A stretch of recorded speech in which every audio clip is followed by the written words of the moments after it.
Hi ಸ್ನೇಹಿತರೆ, ಕರ್ನಾಟಕ ಸರ್ಕಾರ ಅಂತೂ ಇಂತೂ ಧಾರವಾಡದಲ್ಲಿ ನಡೆದಂಥ ಈ ಒಂದು ಏನು ಹೋರಾಟ ನಡೆಸಿತ್ತು, ಆ ಹೋರಾಟಕ್ಕೆ ಪ್ರತಿಫಲ ಸಿಕ್ಕಂತಾಗಿದೆ ಅಂತಲೇ ಹೇಳ್ಬೋದು. ಕರ್ನಾಟಕ ಸರ್ಕಾರ ಈಗ ಖಾಲಿ ಇರುವ ಹುದ್ದೆಗಳಿಗೆ ನೇಮಕ ಮಾಡಿಕೊಳ್ಳಬೇಕಂತ ಅಧಿಕೃತವಾಗಿ ಘೋಷಣೆ ನೀಡ್ಯಾರ. ಇದಕ್ಕೆ ಸಂಬಂಧಿಸಿದಂಥ ಕೆಲವು ಮಾಹಿತಿ ಇದ್ದಾವೆ, ಅದ್ರ ಬಗ್ಗೆ ತಿಳಿದುಕೊಳ್ಳೋಣ.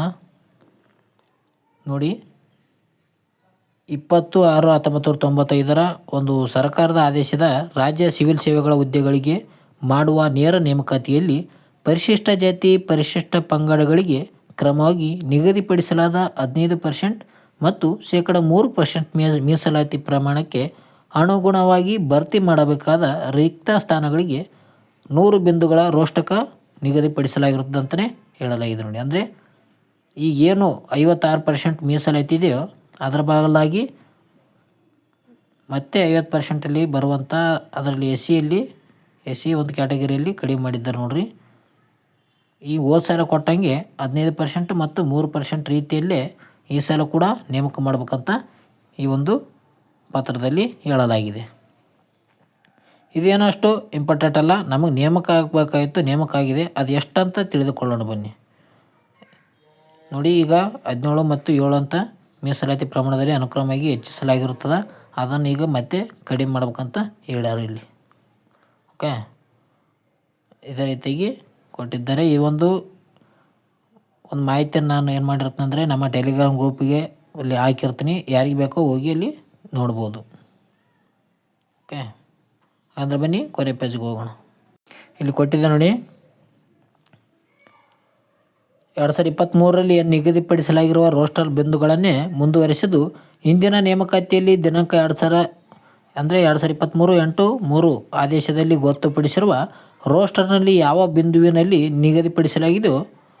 ನಿಲ್ಲಿಸಲಾಗಿದೆಯೋ ಆ ಒಂದು ಮುಂದಿನ ರೋಸ್ಟರ್ ಬಿಂದುವಿನಿಂದ ಪ್ರಾರಂಭಿಸಿ ಆಯ್ಕೆ ಮಾಡತಕ್ಕದ್ದಂತ ಹೇಳಿದ್ದಾರೆ. ಅಂದರೆ ಹಳೆಯ ಯಾವ ರೀತಿಯಾಗಿ ನೇಮಕ ಮಾಡಿದ್ರು ಅದೇ ರೀತಿಯಾಗಿ ಈಗ ಕೂಡ ಮುಂದುವರಿಸಬೇಕಂತ ಹೇಳಿದ್ದಾರೆ ನೋಡ್ರಿ.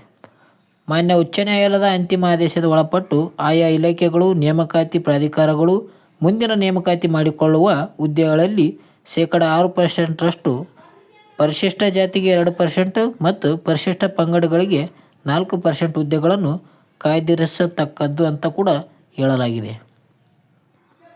ಮುಂದುವರೆದೇನಪ್ಪ ಅಂತಂದರೆ, ಖಾಲಿ ಇರುವ ನೇರ ನೇಮಕಾತಿಯಲ್ಲಿ ಹುದ್ದೆಯಲ್ಲಿ ಸುಮಾರು 56,432 ಹುದ್ದೆಗಳನ್ನು ತುಂಬುವ ಪ್ರಕ್ರಿಯೆಯನ್ನು ಮುಂದಿನ 30 ದಿನಗಳಲ್ಲಿ ಪ್ರಾರಂಭಿಸುವಂತೆ ಎಲ್ಲ ಇಲಾಖೆಗಳಿಗೆ ನೇಮಕಾತಿ ಪ್ರಾಧಿಕಾರಿಗಳಿಗೆ ತಿಳಿಸಿದೆ ಅಂತಲೇ ಹೇಳಬಹುದು.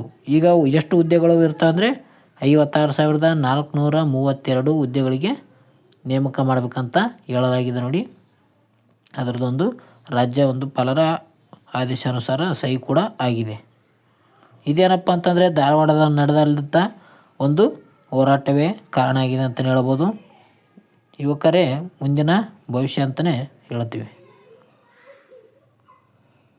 ಸ್ನೇಹಿತರೆ, ಈಗ ನಾವು ಏನು ಮಾಡ್ಬೇಕಂದ್ರೆ ಇನ್ನೂ ಮುಂದಿನ ಒಂದು 30 ದಿನಗಳನ್ನಷ್ಟಿಗೆ ನೀವೆಲ್ಲ ವಿಷಯಗಳನ್ನು ಓದಿರ್ತೀರಿ. ಜೊತೆಗೆ ಅದನ್ನು ಏನು ಮಾಡ್ಬೇಕಂದ್ರೆ ರಿವಿಷನ್ ಮಾಡ್ಬೇಕಾಗ್ತದೆ, ಜೊತೆಗೆ ಪ್ರಾಕ್ಟೀಸ್ ಕೂಡ ಮಾಡ್ಬೇಕಾಗ್ತದೆ. ನಮ್ಮದು ಸಾಯಂಕಾಲ 6 PM ಏನಿದೆ ಅಂದರೆ ಡೈಲಿ ಪ್ರಶ್ನೆ ಪತ್ರಿಕೆಗಳನ್ನು ಅನಾಲಿಸಿಸ್ ಮಾಡಲಾಗ್ತದೆ ನೋಡಿರಿ.